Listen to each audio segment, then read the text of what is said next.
And we are live. Hello, everyone. This is the inaugural Armchair War stream with one of my panel members here, my good friend and fellow veteran Farvithian. You want to go by Farvithian Guard here, or? Yeah, that's fine, man. Okay, I'll just be calling him Farv. Yeah. So, anyways, folks. Yeah. Whoa. Sorry about that. That's some feedback from the speaker. So we'll be talking about the unfortunately ongoing crisis in the Ukraine.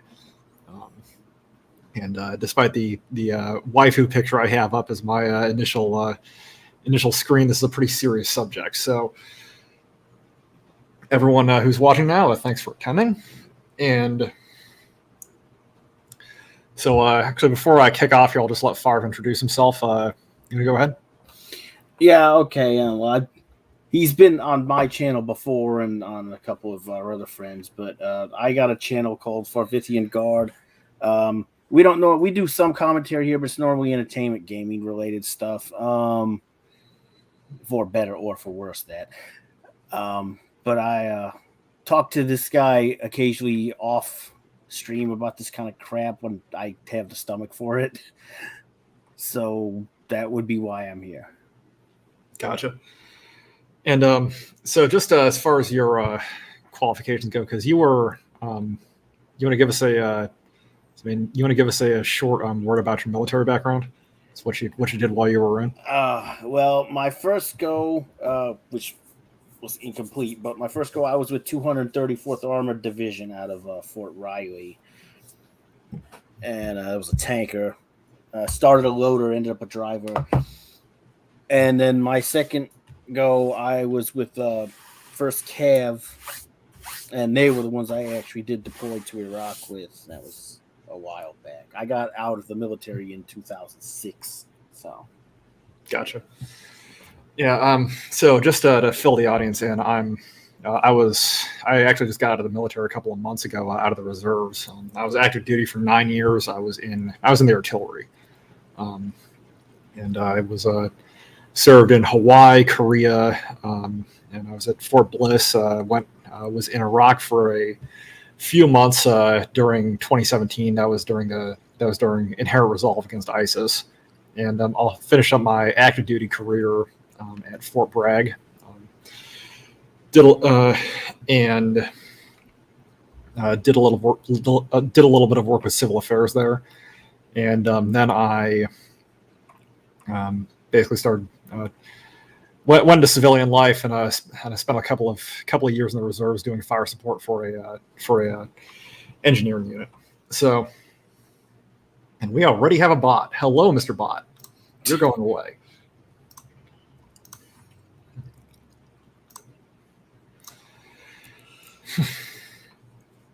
Okay, so you have a comment in the private chat. Do I? Let me see. Oh, and Josh is in. Hello, Josh. Hello. Waifu launcher. Yeah. Take it you're okay with that, or do you want to go by Mr. Nobody on stream? No, I generally go by that, so that's fine. Either way. All right. So this is Josh. He's Farv's brother. You want to give us a few words about your background? Oh wow. You grew up in Germany during the Cold War, if I recall. Oh yeah, I spent about 8 years in Germany, and I've been in there since Chernobyl and such. That was fun. Had to stay indoors for that. We didn't stay indoors. Stayed in as much as possible, anyways.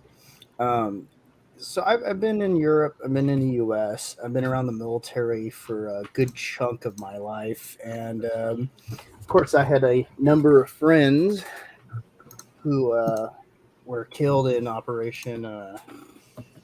What was it? Not Desert Storm. It was Iraqi Freedom. Iraqi Freedom. I had a couple. The same one I went. About 10 of my guys got killed there. And one is still missing to this day. I hope his family's doing well. But otherwise, beyond that, I'm mostly a hobbyist when it comes to politics.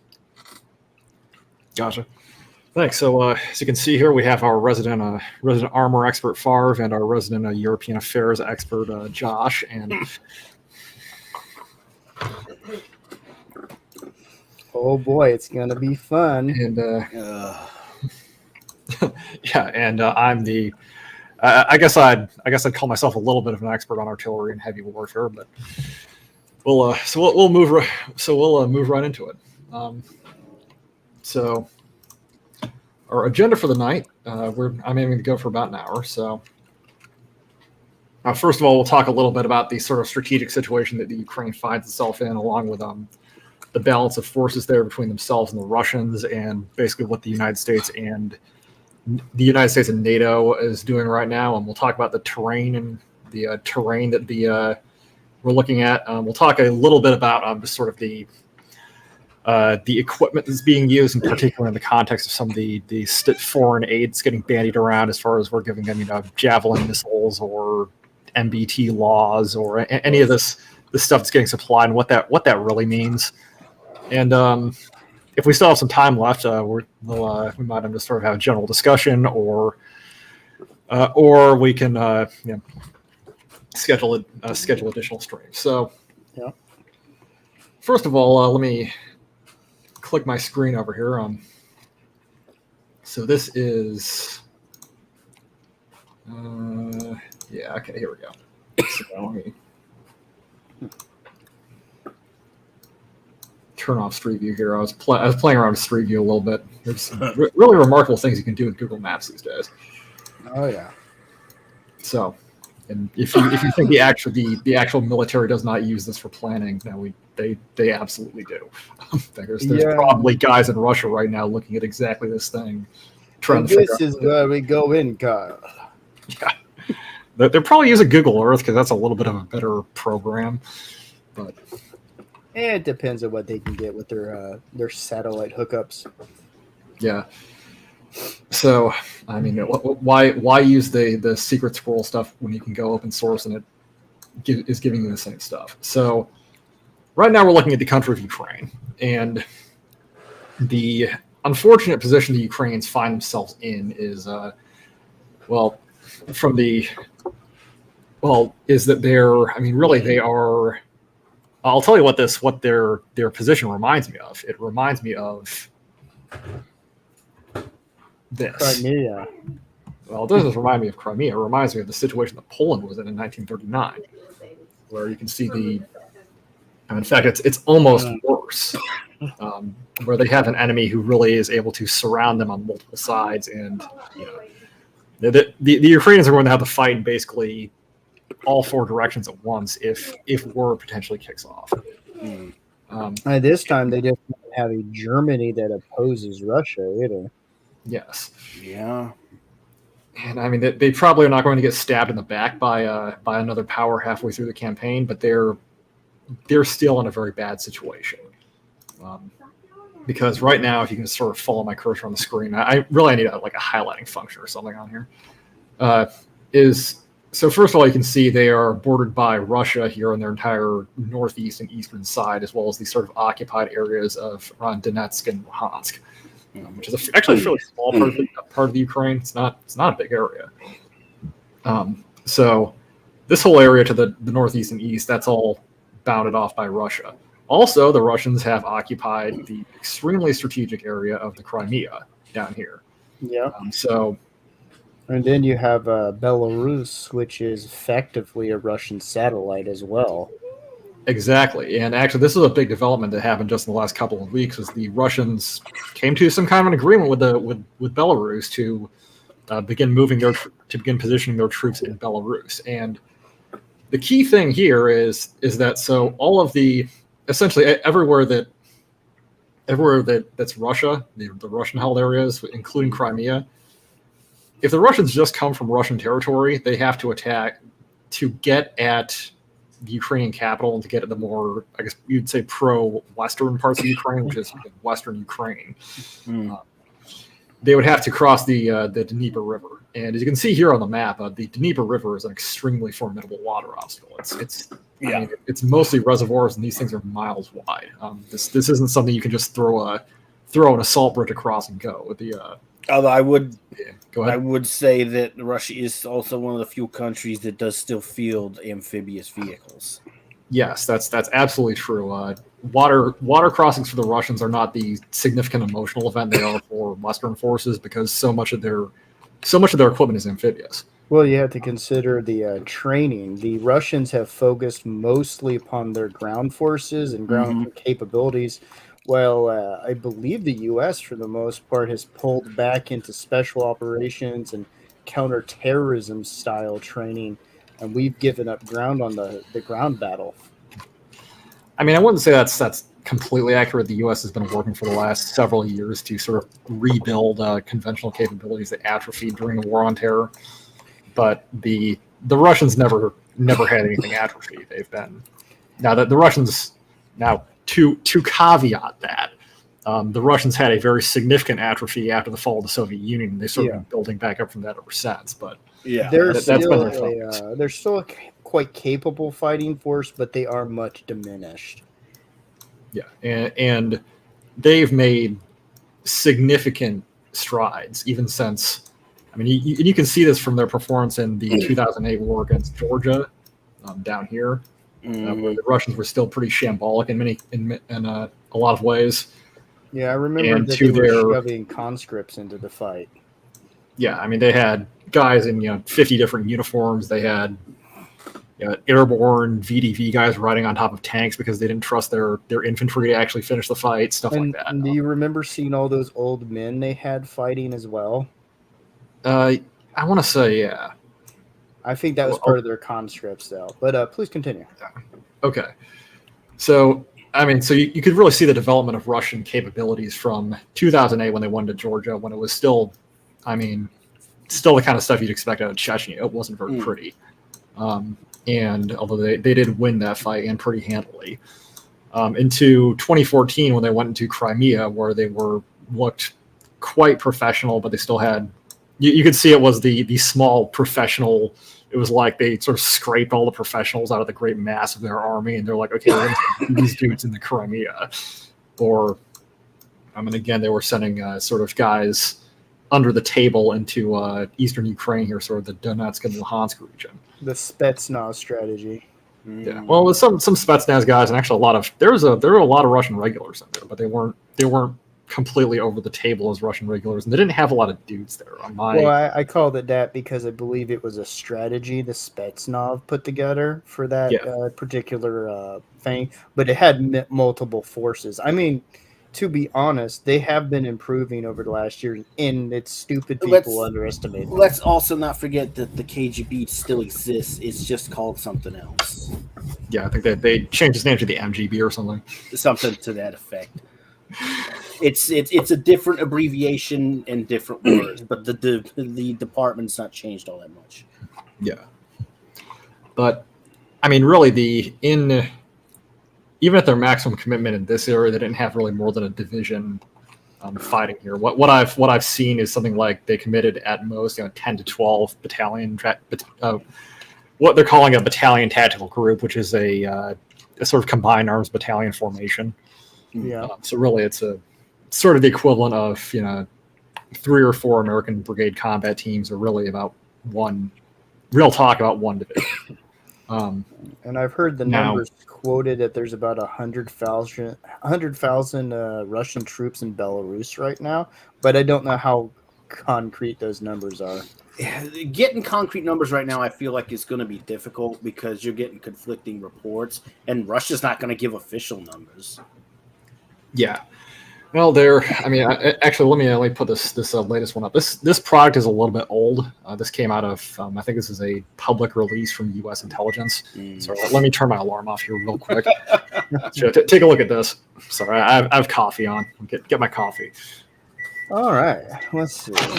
Empty deployment area, newly deployed. BTGs, first BTG, second, newly arrived tanks and artillery. Yeah, I got an order. It's a very common strategy for the Russians. They like to slowly encircle and then commit to a fight. Okay, wait.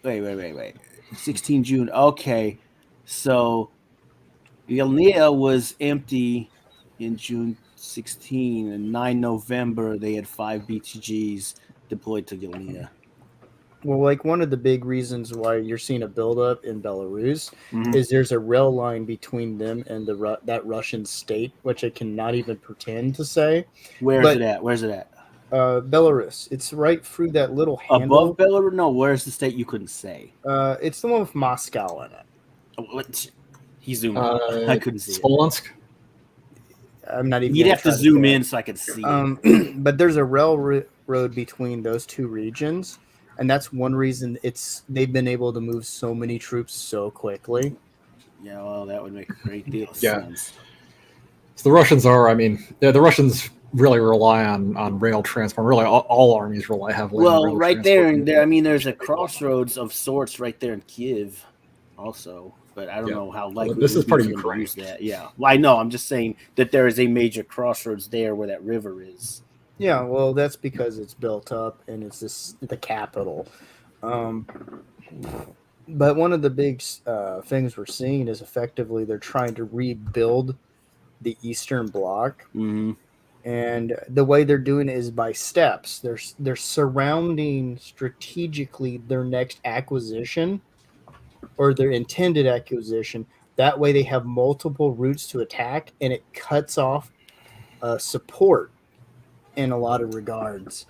And this is stupid because if we had left them in this position, we'd be looking at this. Well, what I think we're going to see is we're probably going to see them try to take small regions Mm-hmm. and then use it for a future attempt later.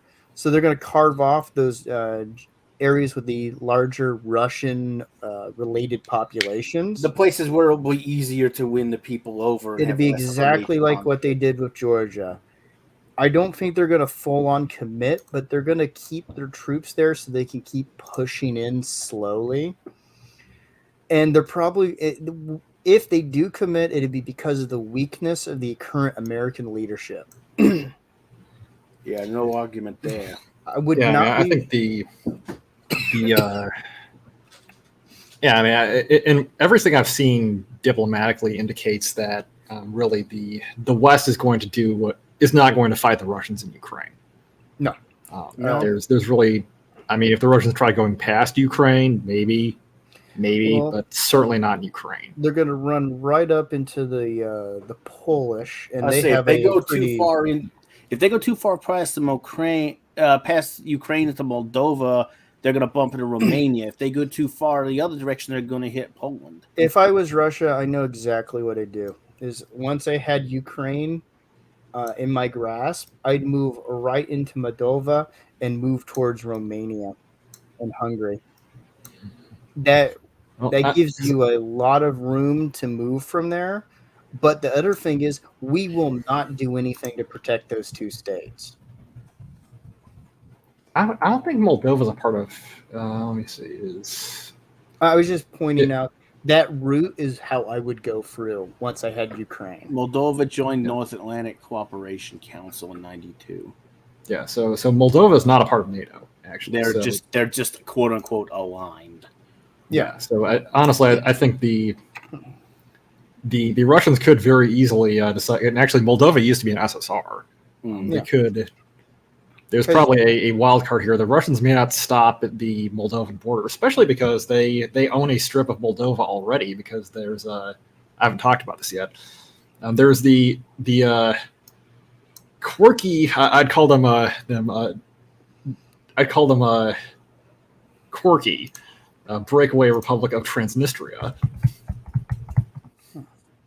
which is located right along the Moldovan border with Ukraine, and where there are quite a lot of Russian quote peacekeepers unquote. Sort of they're stationed there, so that there are actually Russian forces in this area here. Isn't some of that like holdovers from the Soviet Union originally? Yeah, it was basically one of those. It was basically a conflict that arose out of the breakup of the USSR. So It was effectively a satellite state with one hardcore section, which I believe were immigrants mostly, or at least intermixed, and that caused political issues because you might notice that there's always this weird political issue when there's a large enough Russian adjacent population in a state. So, like I said, you could see them. What I would bet is if they do take Ukraine, they're going to move through Moldova and right into Romania because they know we won't do crap to protect. And that is if they take Ukraine and don't do what you suggested they might do, which is just do it the slow way. Well, I mean, I don't think I don't think they would attack Romania. I think there was a significant possibility they would move into Moldova. I mean, Romania is part of NATO. We've got stuff in Romania. Yeah, but I think the problem is with the current leadership, depending on what we get as the next leadership. I mean, Germany's already signaling they're not planning on doing anything because they're too connected to Russia now with the gas lines. Germany's toothless now anyway. The UK seems kind of wanting to go, but they're not in a good position financially. No, not at all. And with the current financial situation and leadership crisis we have in the U.S., I doubt that the Democrats would even be willing to touch it. They would probably let Romania go. Well, I think rather than, I mean, if the Russians want to bite off a piece of NATO, I think the Russians are, especially if you look at like sort of the attitude that the current Russian leadership, Putin, etc., have. My read is they're very interested in reestablishing basically the historical Russian borders. Yeah. Which is, I mean, Ukraine used to be a part of Russia. Belarus used to be a part of Russia. Moldova, it used to be a part of at least the USSR. And also traditionally, the Baltic states here, Estonia, Latvia, and Lithuania, which are, by the way, very sort of modern Western democracies in the modern day. They used to be part of the USSR, and they absolutely used to be part of the Russian Empire, and were for a long, long time. I mean, I think the obvious, if sort of post Ukraine, if the Russians want to continue biting off chunks of former Russian territory, the Baltic states would be the obvious next target. Well, I also think it's a grab for portage and resources, because they might be able to take a nice bite out of China's ass if they can grow fast enough. Well, you had to think about it. Currently, the country of Russia has the exact same GDP as New York City. So one thing they're missing is, one, they have an underfed population, which is the reason they took in the South African farmers. Yeah. And two, they need access to resources and resource-rich areas. And one big thing that Russia has always lacked is ports. Yeah. So if they could take the edge of the Ukraine and say Estonia, that would give them 2 coastal areas. My main thing as I'm looking at is that I think anything outside of Ukraine, they're going to pace it to about 10 to 20 years. Yeah. No, I mean, let's sort of scope this discussion back to Ukraine itself, because this is, I mean, we're getting into I certainly think it's a possibility that they may, try to make a move on Moldova, but let's sort of take a more near-term look at this rather than talking about Russian grand strategy, because that's far back. Oh, and we have somebody new to the stream. Everyone, I would like to introduce our final panel member here, Katala Laris. Hello. Hello, everyone. Hello, Katala. I cannot promise how long I will be here. Well, we've already been going 24 minutes. We were only planning for an hour. Yeah, okay. We're doing an hour. Should be good. Certainly do follow-up streams. Would you like to introduce yourself, Katala? Yeah, sure. I am Katala Laris. I have my own channel where I do mostly gaming stuff, but I am perfectly happy and willing to be at least a part-time co-host if Tyler so wishes. Well, I just enjoy. I just like having you on stream. So he likes my huffiness, apparently. Just paying you back for letting you letting me co-host as much Guild Wars stuff as you have. Oh, So anyways, let's I guess return to an earlier conversational tack here. So right now, so as I was mentioning earlier, the sort of earlier combat in eastern Ukraine that involved about 10 Russian battalion tactical groups. It's about one division. Mm-hmm. Right now, according to apparently U.S. intelligence, the Russians have. We're expecting 10 times that to be deployed, up to 100 BTGs, which is a astonishingly large force. I mean, for the modern day, that's the equivalent of 10 divisions. This is a considerably larger force than the United States deployed to invade Iraq in 2003, and this sounds like they're planning to occupy it rather than just whatever they're doing. Yeah, this is a very significant force that could do very significant things to Ukraine. And my read on things, let me actually pull up the Ukrainian Army's order of battle here. But my read on things actually is that this about outnumbers the Ukrainian forces on the ground something like 2 to 1. The Ukrainians the Ukrainians actually have a pretty big army. They're not they're really no slouch, but my read on things is they have about 25 brigades, which is so it's probably something like 60 or so, probably about 60 or so battalions they can put in the field, and those are not a Ukrainian battalion is probably going to have less combat power than a Russian battalion tactical group because they're probably not going to have as much artillery attached to them. My understanding of the Russian BTG structure is they're actually going 1-to-1 with a maneuver battalion with an artillery battalion attached to it, which is, I mean, usually in American practice you'd have a artillery battalion attached to a brigade, right? And then you might have maybe some reinforcing, maybe like a reinforcing battery or something come in. But this is 2 to 3 times the amount of artillery you'd see in a Western force, and so the Russians have a lot of firepower lined up with the ground forces. Now, to an extent, the thing is, if they maintain where they're at in Belarus, for example, move, I mean, they may legitimately, if they plan to do a full-on push forward, then they'll probably array the artillery and try to soften up what they can before they move anything major in. Yeah, absolutely. And that'd be what I'd do. Yeah, and also the Russians have my understanding of things, the Russians have something of an advantage as far as having more modern artillery and sort of a considerable advantage in long range missiles, which the Ukrainians just don't have. They have a few sort of tactical ballistic missiles, but they're older and they're sort of Soviet era.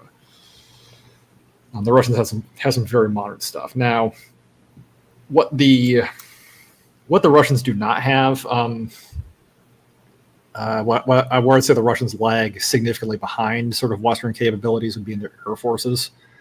You can see the Russians are sort of using surface fires to compensate for any deficiencies they might have in air power, which is honestly I think it's a pretty good strategy in the modern day. We actually saw something similar in the recent war between Armenia and Azerbaijan down here, where the Azeris whooped the Armenians, and they largely did this. A lot of the key to their success was they used UAVs, just sort of low cost, low speed drones, to spot for to sort of get persistent surveillance over the battlefield, and then they just hammered the Armenians with artillery, based on UAV fire direction. I mean, if you're gonna use cheaper drones that aren't meant to be disposed of in an attack. You might as well use them for artillery spotting. Yeah, and the Russians and sort of Russian aligned forces, like the Azeris, have really done a lot as far as developing that, and just over the last few years, this is a sort of an area where warfare is actively changing right now. And in the Armenian Azeri war, both sides had air forces, and their air forces never engaged. Like there were very few manned attack missions actually flown. It was pretty much when they wanted a target hit, they would fly a UAV over it and fire some sort of long range fires asset at it. Yeah. Well, what this tells me with this amount of artillery being committed is that they're sure there will not be any major Western interference, because otherwise they would just be providing a target-rich atmosphere for basically any of our air forces. So my guess from it is that Putin is betting that none of us will get involved, and he'll be able to seize and hold the areas he's targeting. Yeah, I think that's actually a good read, and actually that ties directly to a comment we just got from the Brown Cat. Hello, I Mr. was Brown actually Cat. addressing that. Oh, I didn't even see that. Sorry. Yeah. So the Brown Cat here is asking what he thinks what we'd say the chances are this spins into something larger. I would say as far as I'd say the chances are this spins into a general war.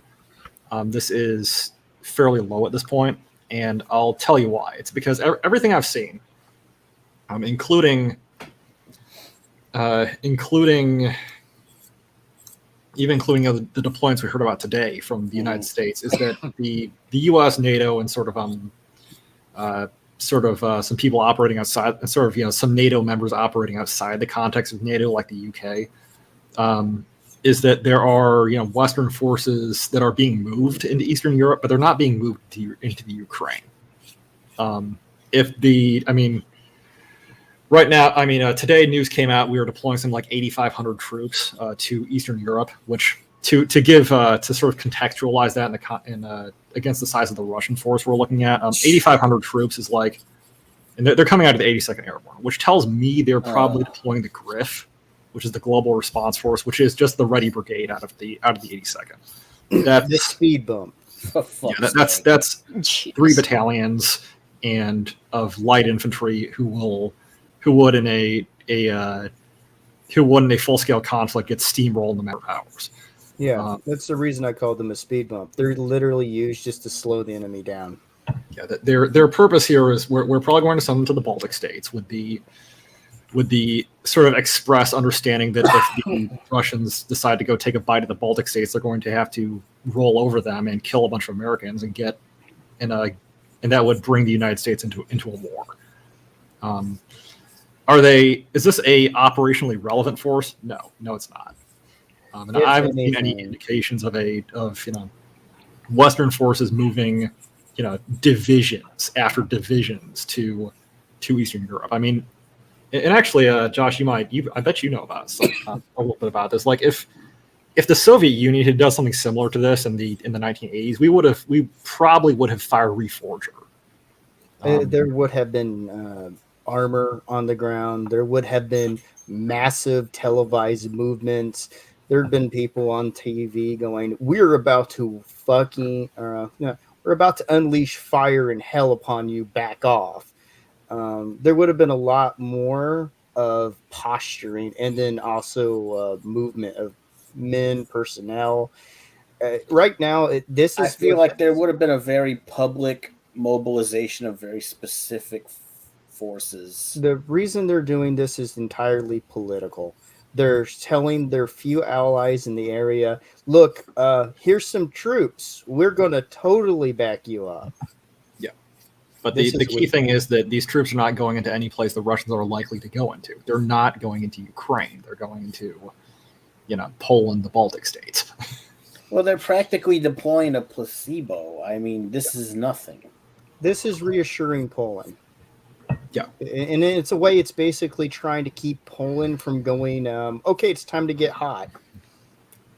And actually The other thing is that, well, who's sending these forces? It's the United States, and to a lesser extent, or I'd say to an equal extent almost, the UK. We're not. If this is a serious response, we would see, the Bundeswehr getting on the trains and getting ready to deploy into Poland. Which And- they're not. They likely won't. They very likely won't. Well, and a big problem we have is the German sphere of influence, because the Germans are becoming so entrenched politically with the Russians due to the gas pipe that they need for winter heating. They're probably going, hey, don't you dare send troops into this area. Yeah, And absolutely. You're getting a massive political situation that is handicapping any response. So we're throwing some political guys over there, mostly to hold Poland back and to make the Balkans feel better.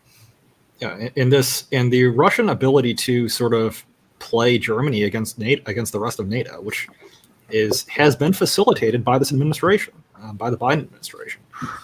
By directly Joe Biden. It has been facilitated Oh, yeah. by the administration, but the buildup of this was facilitated long before that. Yeah, I mean, this conflict has been going on This for a long entire time. stupid thing with Russia and the U.S. care of our fucking government has been completely asinine for entirely too long. Well, you can blame this on the Bushes and The Clintons. Obama. Obama All did three of everything he could to avoid having any major relations with Russia. We should have, after the Cold War, drawn Russia into trade agreements and into alliances with us. Instead, we've basically kept them small. So Putin, I remember when Putin came into office, air quote came into office. The guy's not an idiot. He has been slowly taking ground and seizing it and waiting for exactly the right time. Weak leaders who have no political will, who will only sit there and shake their fist, which goes back to Georgia.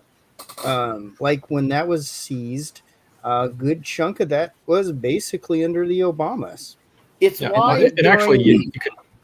I mean, and actually, you could see this Obama's willingness to sort of accommodate, to really bend over for the Russians. I mean, when Obama took office, the Russians had just invaded Georgia, and the first damn thing he did was send Hillary Clinton over there to give them a reset button. Oh God! It's also why, like or hate it, the Trump things during the Trump administration with Russia calmed down so fucking much. Yeah, because Trump wasn't taking Russia's Trump was crap. actively engaging with fucking Putin. They were actively trying to talk shit out. They were fucking making, grandstanding and threats where they were necessary, and nothing major really came of it, which is exactly how things should have stayed. Well, I mean, Trump was talking to him, and he was also effectively threatening them at the same time. There was a degree of respect between him and Putin. They may not have liked each other, but there was a degree of respect that kept things in a mostly civil manner. On the Trump element, Putin and Russia, Putin and Trump both knew that neither of them were stupid. Well, you also have to take in advance that Trump did a lot of business in the East, which includes Russia, China, Japan. So he understands their politics manner. The problem with the Bushes, Obama, the Clintons is that they're used to the French style of appeasement. Yeah. So what I think we're going to see is we're going to see Russia make a move, but what we should be really concerned with is how this connects to their military allies, China, which has been eyeing up Taiwan. If you see China move on Taiwan, you're going to see Russia move on Ukraine. If China doesn't move on Taiwan, what I think we're going to see is they're going to take those pre-positioned forces and snag up all the Russian-aligned areas and then use that as a later pretext to seize more later when we have the next weak administration. Well, I mean, if we go by, I think you might be I guess I think you might be assuming, or I mean, I guess I don't see Russia and China being that joined at the hip necessarily. They're not joined at the hip, but they do have certain financial connections. Well, don't get this wrong. I'm not saying that they're worked out this strategy.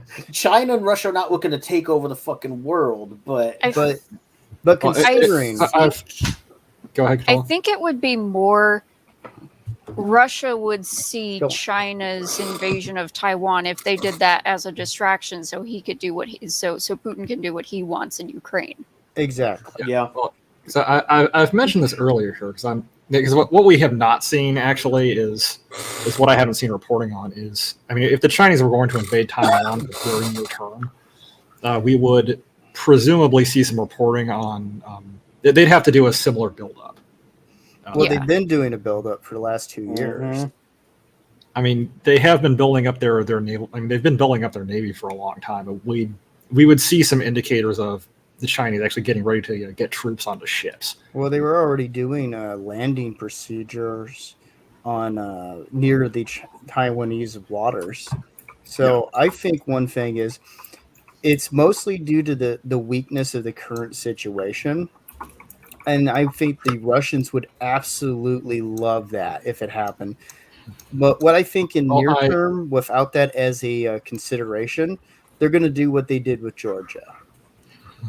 Well, and actually, there's a very interesting interesting link between what the Russians did with Georgia in 2008 and an event that's coming up very soon, which I think may actually indicate when their D-Day for a potential operation could be.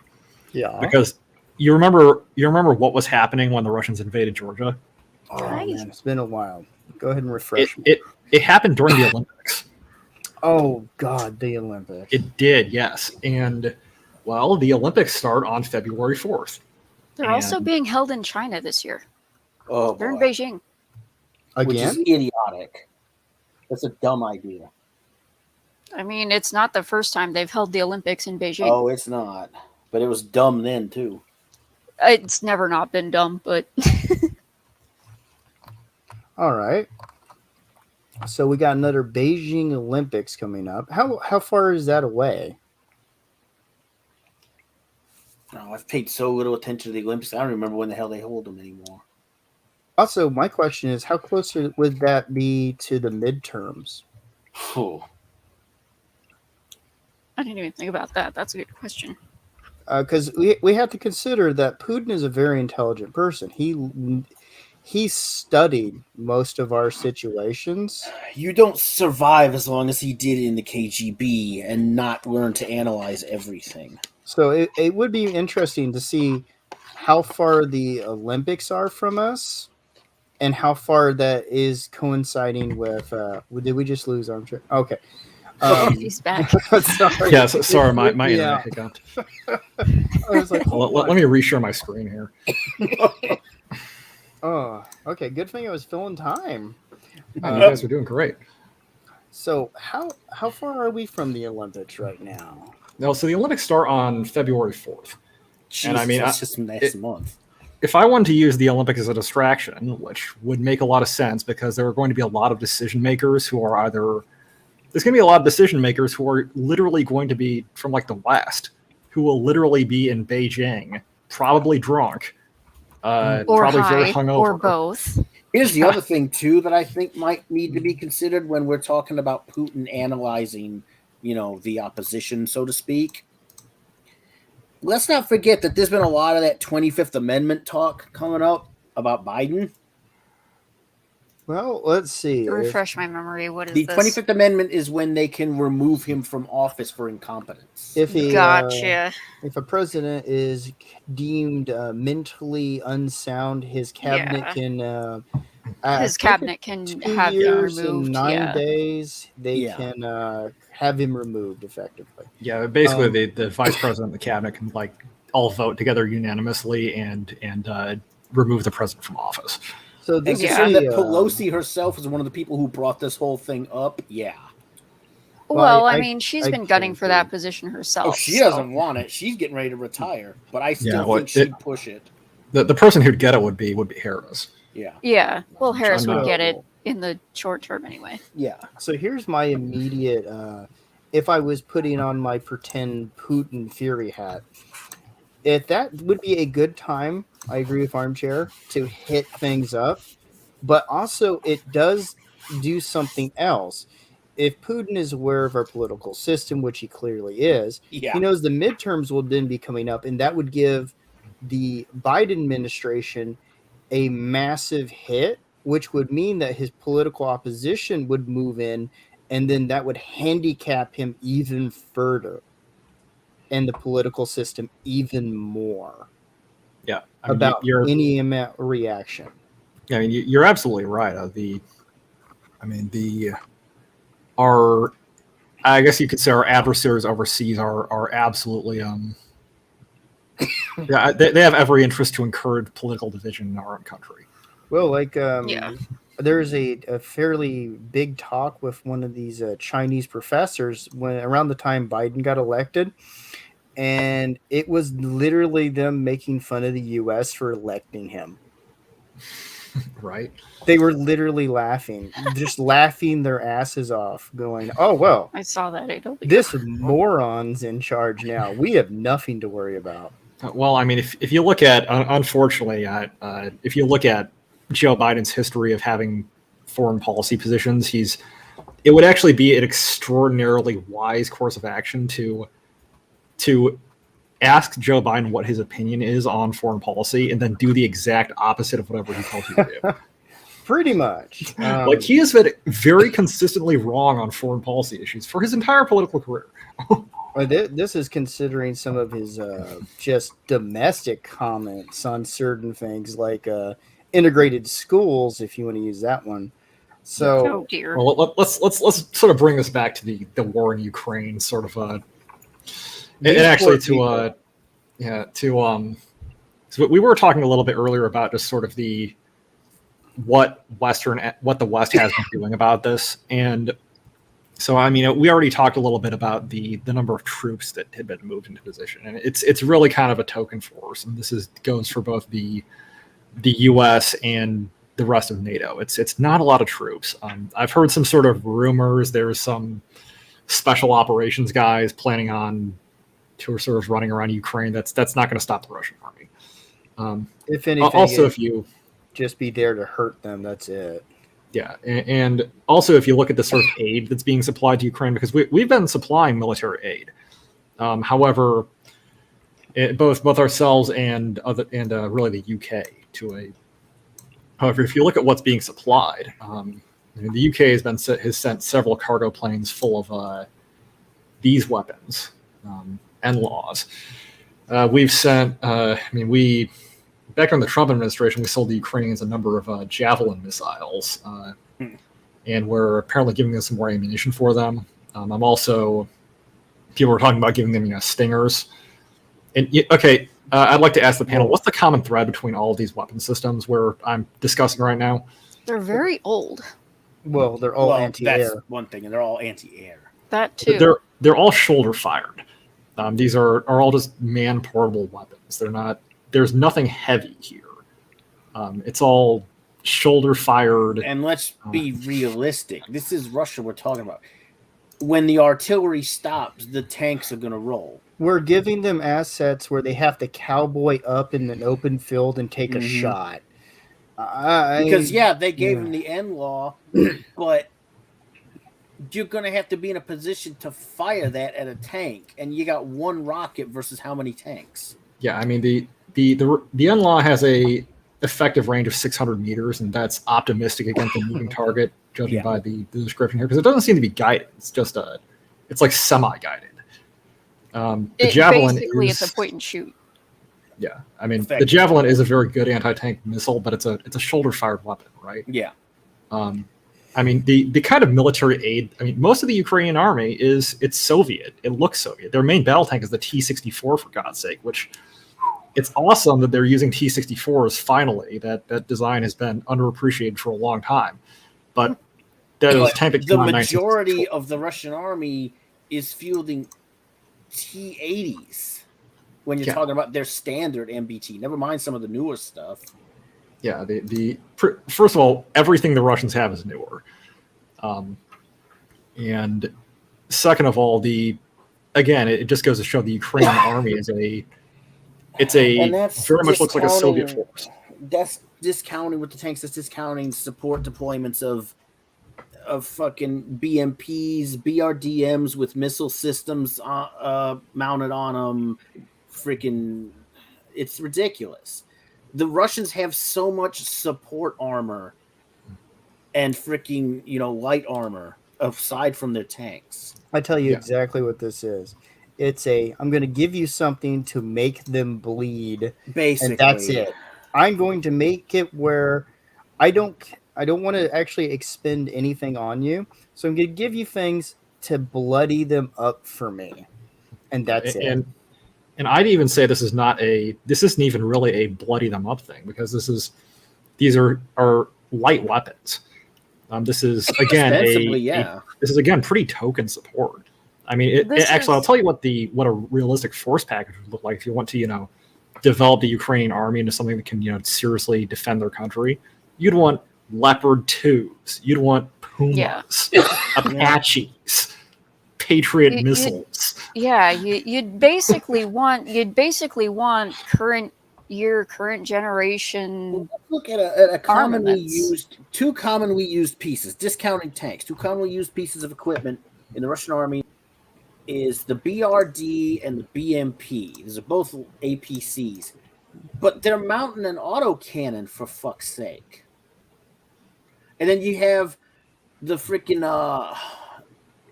God, I'm terrible. The BTR series, those can mount autocannons. Well, they also got And some of those have got the little full-on I forget the track missiles. Yeah, on some of the newer stuff. Mhm. Yeah, And he's looking at the Russians have all kinds. BTR-90 there, the fucking Gas 5923. Yeah, this is the kind of shit they're gonna roll out with the tanks. Yeah, those tanks are not going to be unprepared. You know what this is? This is so what we and ostensibly the UK have armed, I say armed, Ukraine with are annoyance factor, not even really make them bleed factor. This is just to annoy the Russians. You're launching basically. mosquitoes at rhinos. Well, if you want to be generous, this is what we did in the 1970s with Afghanistan. Yeah. Yeah, and we know how that turned out. I mean, this is a very different situation than Afghanistan. Oh, I know. I'm just saying it's but the token support is it's the idea that we knew that the weapons were going to cost a huge amount of lives. Just getting them into a position to attempt to deploy them, and all we're hoping is that it causes some asset loss. Yeah, it's basically well, we're going to annoy the Russians to the point they're going to pull out, and I don't think the calculus of I don't think the calculus of we're going to somehow start an insurgency in the Ukraine against the Russians is a serious. Not when they have a standing army already. I mean, for fuck's sake. Well, it's just using the Ukrainian military as a expendable asset. Yeah, because it's not confidence inspiring for the Ukrainians.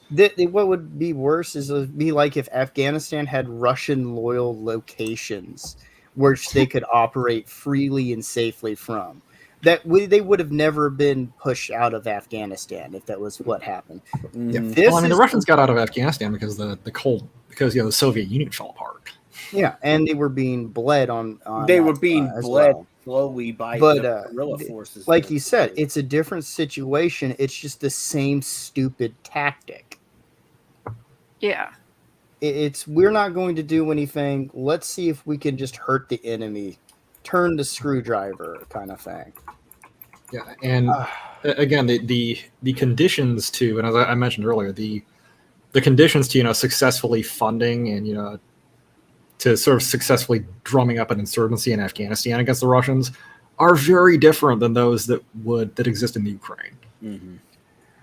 If anything, we're just putting the Ukrainians on a plate and going, "Oh well, it's not us." Which I don't expect any better of the people. I feel really bad for the Ukrainian people.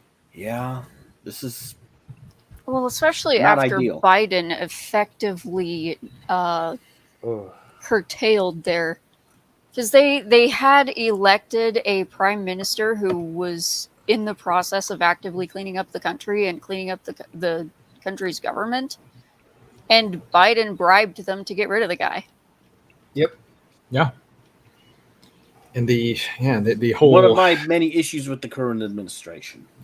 the whole I almost call it a nightmare of like interlocking American Ukrainian corruption is really sketchy. It's really, really sketchy. Well, I think we can sum it up as we believe, I'm going to assume anyways, that before or just before or even after the Olympics, we're going to see Russia move into at least the friendly areas. I'd say probably if you want to figure out when the highest, the most dangerous time is, look at the light, look at, honestly, the phase of the moon while the Olympics is going on, because it's still the winter and the nights are still long and they're going to want some illumination. Like, so let me, before we close up, let me look this up here. It's an unfortunate situation for a country already struggling. I guess it's that final screw you from Biden because of his crappy piece. Because his little shitbag son got himself into trouble over there. It almost really does feel like a parting shot, little bastard. It's from looks a that deeply unpleasant man. Him and his son ain't both neither. Or excuse me, him and his son, neither of them really worth a shit. They haven't been worth a crap in a long time. So this is interesting, actually, because this lines up nicely. You see what I'm showing right now. Jeez. So, because again, it's the winter there right now, and the Russians they have okay night vision. They don't have great night vision capabilities, so they're probably going to want some moonlight when they invade, and because it's dark most of the day. And well, the moon hits 50% in waxing on February 8th. So really, February 5th, it's going to be about And then they get a full moon on the 16th. That's a good period of time to operate. Yeah, I'd say if they kicked off on the 5th or the 6th, and they'd have some moonlight, and then it gets brighter and brighter as the operation goes on. They'd have the next 2 weeks. They would have good illumination at night. And that, by that point, they could have Kiev. They could depending on how quickly they move, they could have very easily be threatening Kiev in sort of be threatening Kiev and be hitting their first operational pause in the first 2 weeks. So it wouldn't be difficult at all. It gives them a good stretch of time to claim as much as they feel confident in. Yep, and that gives them a time period when, again, because the Ukrainians are in the same boat, they don't have great night vision either. They can have an operational halt, resupply, and then kick back up in another week or so. Yeah, and with the situation with leadership, I don't see us doing much.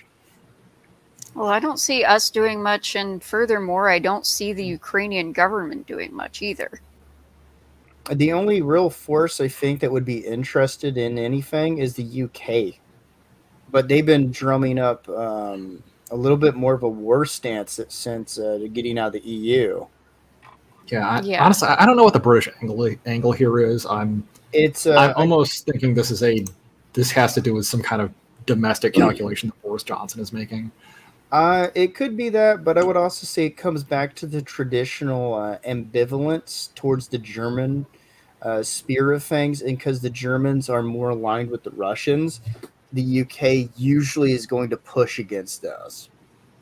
Yeah, that's certainly plausible. But I guess the British have absolutely been doing things, but is it I doubt it. These days they're very far from a great power. Well, Britain has been pretty much toothless for a very long time. I don't even know how long at this point. It's been the Falkland Wars, I'd almost say. The Falkland Wars were really kicked off because the Argentinians thought the British at that point were too weak to do anything about it. They were wrong, but they weren't that wrong. Yeah, One they thing- messed around and found out, but Britain lost a lot doing that war. I definitely say that Britain's somewhat bounced back. I was actually kind of impressed with the fact that their Royal Marines outperformed the Marine Corps. That tells you a lot. Or it's just we've slipped that much. I think column A, column B. But I'd say probably a bit of both. But they seem to have gotten a little bit of that fire back, and I think it has a lot to do with the fact they're outside of the European Union, and that Yeah. immediately puts them on the negative with the French and the Germans. Yeah. So back to tradition. Ugh. Wow. Yep. Yeah. The more things change, the more they stay the same. And that's entirely Yeah, you say that. Yeah. So with that being said, we just hit the 1 hour mark. I think we had a pretty good stream, especially for my first attempt to corral something like this. We have a new viewer. Thank you for coming in, the Brown Cat. And Hello. anyone else who wants us to address something, please come up in the chat before we but in the meantime, let's I guess we can all shill ourselves before we clock out. I'll actually Clocked let out years ago. right. Katala, you want to talk about your channel? Yeah, so I do well, for right now I'm just streaming Guild Wars. I do that semi-weekly. I'm trying to get back on a every week schedule, either Yeah, every we're already Monday off or by a every week. Thursday. You know, sort of a regular schedule again, finally. So if you want to check that out, we usually have a lot of fun, and we have a lot of fun people in the chats usually too. So channel Absolutely. is the same as my username on here. So And Far, you want to shill your channel? Yeah, I mentioned it earlier, but yeah, I have the Farvithian Guard channel. My brother and I do usually on Mondays, unless one of us is sick or something, we do an entertainment or gaming discussion that usually lasts between 30 minutes to an hour. I periodically do Guild Wars stuff depending on the mood that Josh and I are in, or if I can catch any of these guys to do one. And other than that, I do some retro games, some platformers, and just games in general that I'm interested in. I'm not a full-time PC gamer, so there's going to be an odd array of things on my channel, but they're there. Josh, is there anything you want to shill? Ah, yes, our Shilla channel. Do you like potatoes, the R names, and lightsabers? Well, let me tell you, friend, that you need to tune in to the most sexy Irish voice you've ever not heard in your life. Potato Revan. He has a channel, and he talks about stuff. You'll live longer and probably not run faster. Tune in today. Also, God. if you happen to find that Star was Trek, if you happen to find impressive. Star Trek Online entertaining to watch people play and lose their minds, Phoenix Argus has a YouTube channel which is predominantly Star Trek Online gameplay and commentary. Also, our other friend Philip Kilroy also has he's doing Star Trek stuff, isn't he? He has What does he even some- do? yeah, he does Star Trek and he does My Time at Porsche's. Yeah. Okay. His channel's Kilroy was here, wasn't it? Yes. Yes. So also check out Kilroy was here, and and I'll show myself and my book. So this is my book. The link is in the description. And it's called The Maiden's War. It's very well reviewed, and I'm coming out with a sequel later this year. So probably Having read significantly this later this one? year. Having read this one, I can promise anyone buying this is not going to be disappointed. It cured my bordertitis. And with any luck, if Tyler and I have any luck figuring out the god-awful submission form on Friday, my shit should be going to the copyright office this Friday. Yep. So yeah, I haven't mentioned this yet, but Favre is also an author, and he's looking to publish a book in the fairly near future.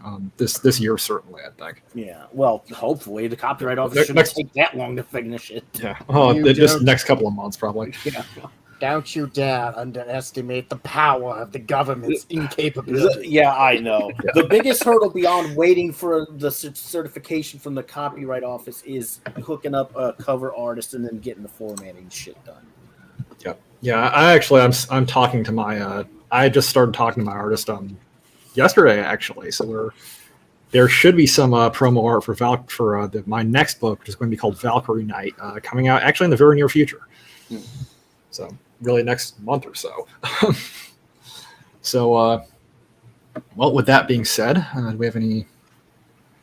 That being said, so yeah, we'll close up here. Thank you everyone for watching. Thank you to all. Thank you to our anyone, any of our lurkers on the stream here. And so this is, and we will. I'd like to make this a regular thing. I'd say we only sort of scratch the surface on the Ukrainian crisis, and particularly as things develop, I would like to. Things develop, I'd certainly like to continue streaming about this or other Just other remember, sort of my more brain serious can only take so much in the national politics. Yeah, absolutely. That is fair. Tune in my next week for more. my objective here for this channel is I'd like to do occasional streams on serious topics and shill the ever living hell out of my book. So I gotta figure out how to deal with mine once I've got it in the point where I'm getting ready to do production. I've got it. So that being said, this is the Armchair Warlord out here. Goodbye, you sexy people.